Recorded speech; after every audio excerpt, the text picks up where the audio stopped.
আজ আমি আপনাদের সাথে শেয়ার করব বাটার পনির বা পনির মাখানি। এটা খেতে এতটাই সুস্বাদু যে ধাবা বা রেস্টুরেন্টের বাটার পনির আপনার মুখেই লাগবে না। শুধু গ্রেভি স্ট্রাকচার না, পনিরও হবে নরম তুলতুলে। নমস্কার বন্ধুরা, কিচেন টেকনিকে আপনাদের সবাইকে স্বাগত। আমি মধুমিতা। আজ শেয়ার করব দারুণ স্বাদের একটা রেসিপি, বাটার পনির রেসিপি।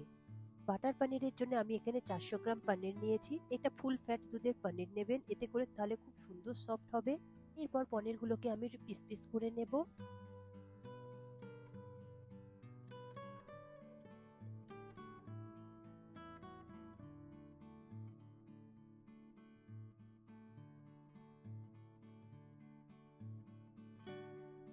পনিরগুলো দেখুন আমার কাটা হয়ে গিয়েছে। এরপরে আমি এরকম একটু লম্বা শেপে করে নিচ্ছি, তবে আপনারা চাইলে স্কোয়ার শেপেও করে নিতে পারেন।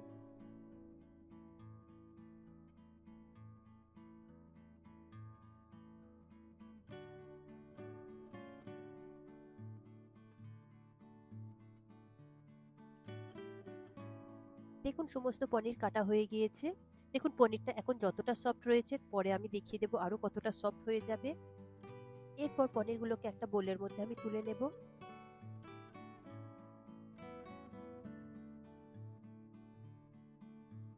পনিরটা আমি সরিয়ে রাখবো এবার। এরপরে আমি কেটে নেব পেঁয়াজ। আমি এখানে একটা বড় সাইজের পেঁয়াজ নিয়েছি।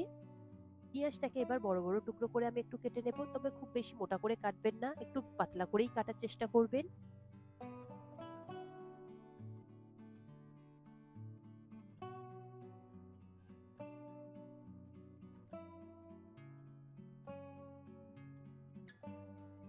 দেখুন পেঁয়াজগুলো আমি ঠিক এইরকম সাইজ করে কেটেছি। এরকম করে সাইজ করে কাটলে খুব তাড়াতাড়ি একটু ভাজা হয়ে যায়।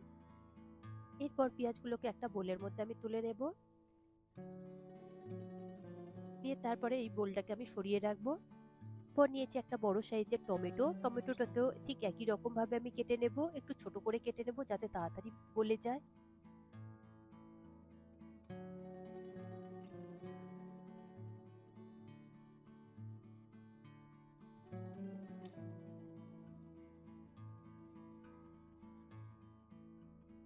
দেখুন টমেটোটাও আমার কাটা হয়ে গিয়েছে। এরপরে একটা বোলের মধ্যে এটাকে তুলে নেব। এরপর টমেটোর বোলটা আমি সরিয়ে রাখবো। এরপর নিয়েছি 5 গ্রাম মতো ধনেপাতা। ধনেপাতাটাকেও ঠিক একই রকম ভাবে ছোট ছোট করে কুচিয়ে নেব।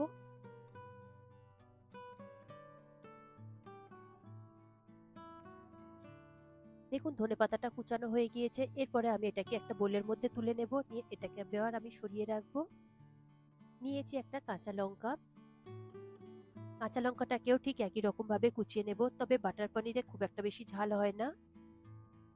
দেখুন লঙ্কাটা কুচানো হয়ে গিয়েছে, এটাকে সরিয়ে রাখবো। এরপর নিয়েছি একটা কড়াই। কড়াইতে আমি দিয়ে দেব 100 গ্রাম মতো সাদা তেল, আর দিয়ে দেব 1 টিস্পুন বাটার। যেহেতু বাটার আর তেলের পরিমাণটা একটু বেশি দিতে হয় বাটার পনিরে। এরপর গ্যাসের ফ্লেমটা লোতে রেখে বাটারটাকে একটু গলিয়ে নেব। দেখুন বাটার গলে গিয়েছে। এবার পনিরগুলোকে আমি একটু হালকাভাবে ফ্রাই করে নেব, তবে পনিরে যেন কোনো রকম ভাবে কালার না আসে।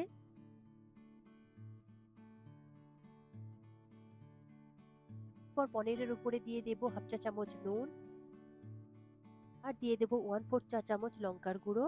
এরপরে হালকা হাতে পনিরের সাথে নুন আর লঙ্কার গুঁড়োটা খুব ভালো করে একটু মিশিয়ে নেবেন, তবে গ্যাসের ফ্লেমটা লোতে রাখবেন, তা না হলে কিন্তু পনিরে কালার এসে যাবে। লো ফ্লেমে পনিরটাকে খুব ভালোভাবে একটু আলতো হাতে ভেজে নেবেন 2 থেকে আড়াই মিনিট মতো। পনিরটাকে তেল বাটার আর নুন দিয়ে একটু হালকাভাবে নেড়ে চেড়ে নিলে খুব সুন্দরভাবে পনিরটা সফট হয়ে যায়। তবে অনেক ধাবা বা রেস্টুরেন্টে দেখেছি যে পনিরটা কাঁচাই ব্যবহার করে, তাই পনিরটা অনেকটাই শক্ত থাকে আর পনিরে একটু দুধের গন্ধ থেকে যায়। তাই এইভাবে করলে একদমই সফট হবে আর দুধের গন্ধ একদমই থাকবে না। দেখুন পনিরগুলো আমি ভেজে নিয়েছি, ঠিক এই রকম ভাবেই ভেজে নেবেন। এর থেকে যেন বেশি লাল না হয়, পনিরগুলো কোট হয়ে গেলে কিন্তু পনিরগুলো শক্ত হয়ে যাবে। তারপরে দেখুন আমি একটা পাত্রের মধ্যে তেল থেকে তুলে নিয়েছি। এরপর ওই তেলের মধ্যে আমি আবারও 2 চা চামচ মতো বাটার দিয়ে দেবো। যেহেতু এটা বাটার পনির, তাই তেল আর বাটারের পরিমাণটা একটু বেশিই লাগে। গ্যাসের ফ্লেমটা লোতে রেখে বাটারটাকে একটু গলিয়ে নেব। অর্ধেক দেব জয়িত্রী, দেব 5টা লবঙ্গ, দেব 2 টুকরো দারুচিনি, আর দেব 4টে ছোট এলাচ। এরপরে এই গোটা মশলাগুলোকে ওই তেল বাটারের মধ্যে দিয়ে 25 থেকে 30 সেকেন্ড মতো একটু লো ফ্লেমে ফ্রাই করে নেব। যা হয়ে গেলে এরপরে দিয়ে দেব কেটে রাখা পেঁয়াজ। পেঁয়াজটা দিয়ে গ্যাসের ফ্লেমটা লোতে রেখে পেঁয়াজটাকে একটু হালকা নাড়াচাড়া করে ভেজে নেব, তবে পেঁয়াজে যেন কোনো রকম কালার না আসে। এরপর পেঁয়াজে দিয়ে দেব হাফ চা চামচ নুন, নুন দিয়ে আরো 2 থেকে 3 মিনিট মতো এরকম লো ফ্লেমে একটু ভেজে নেব। দেখবেন পেঁয়াজগুলো একটু ট্রান্সপারেন্ট হয়ে যাবে, তবে পেঁয়াজে কোনো রকম যেন ব্রাউন কালার না আসে। দেব 2 চা চামচ রসুন বাটা, দেব 2 চা চামচ আদা বাটা। আদা রসুন দেওয়ার পরে 1 মিনিট মতো লো ফ্লেমে একটু ভালো করে ভেজে নেব, যাতে আদা রসুনের কাঁচা গন্ধটা চলে যায়। দেখুন আদা রসুন ভালো করে ভাজা হয়ে গিয়েছে। এরপরে দিয়ে দেব কেটে রাখা টমেটো,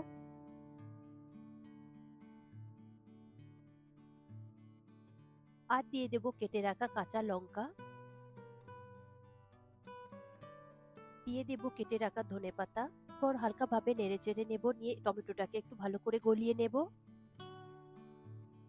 দেখুন মশলাগুলো অনেকটাই নরম হয়ে গিয়েছে, টমেটোটাও অনেকটাই নরম হয়ে গিয়েছে। এরপরে আমি দিয়ে দেব 30 গ্রাম মতো কাজু বাদাম। কাজু বাদাম দেওয়ার পরে খুব ভালো করে একটু ভাজা ভাজা করে নেব সব মশলাগুলো একসঙ্গে।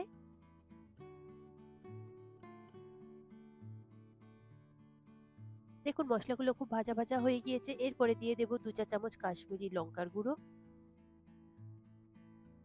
কাশ্মীরি লঙ্কার গুঁড়োটাও মশলার সাথে খুব ভালো করে একটু মিশিয়ে নেব। দেখুন এইভাবে নাড়াচাড়া করে ভাজতে ভাজতে দেখুন কড়ার গায়ে থেকে কেমন সুন্দরভাবে তেলটা ছেড়ে দিয়েছে। যখনই তেলটা ছেড়ে দেবে তখনই বুঝবেন যে ভাজাটা খুব ভালোভাবে হয়েছে।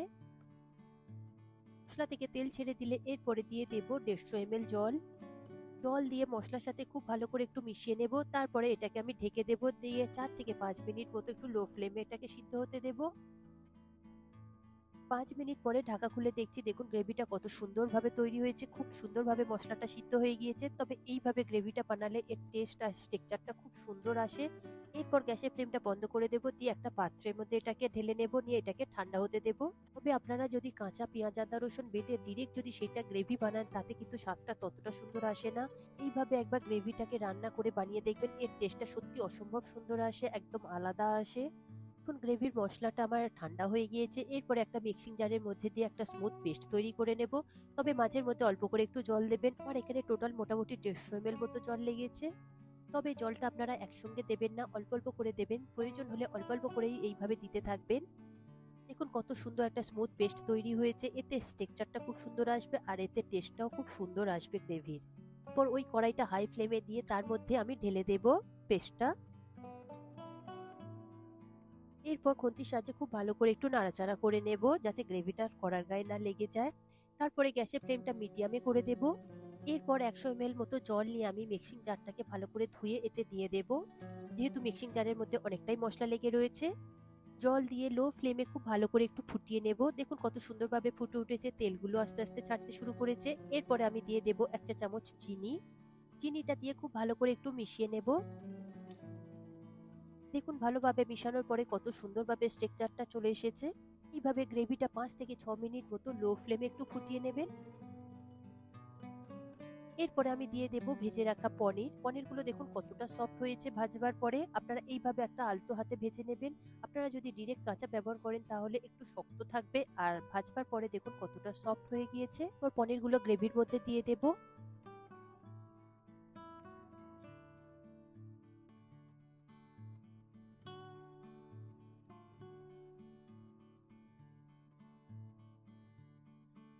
পনিরগুলো দেওয়ার পরে হালকা হাতে একটু নাড়াচাড়া করে দেবেন, তবে খুব বেশি তাড়াহুড়ো করবেন না, যেহেতু পনিরগুলো খুবই নরম তাই ভেঙে যেতে পারে।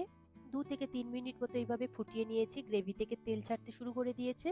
এরপর দিয়ে দেব হাফ চা চামচ গরম মশলা গুঁড়ো, আর দিয়ে দেব হাফ চা চামচ কাসুরি মেথি। কাসুরি মেথিটা আমি প্রথমে লো ফ্লেমে 20 থেকে 25 সেকেন্ড মতো এইভাবে একটু ফ্রাই করে নিয়েছি, নিয়ে হালকা হাতে একটু গুঁড়ো করে নিয়েছি, তারপরে এর উপরে আমি দিয়ে দিয়েছি।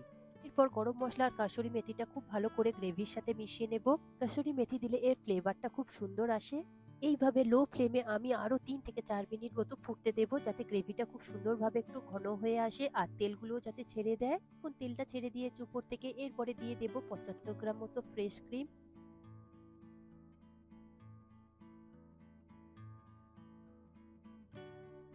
ফ্রেশ ক্রিম দিয়ে খুব বেশি সময় ধরে ফোটাবেন না। দেখুন এবারে আমি একটু নাড়াচাড়া করে দিচ্ছি।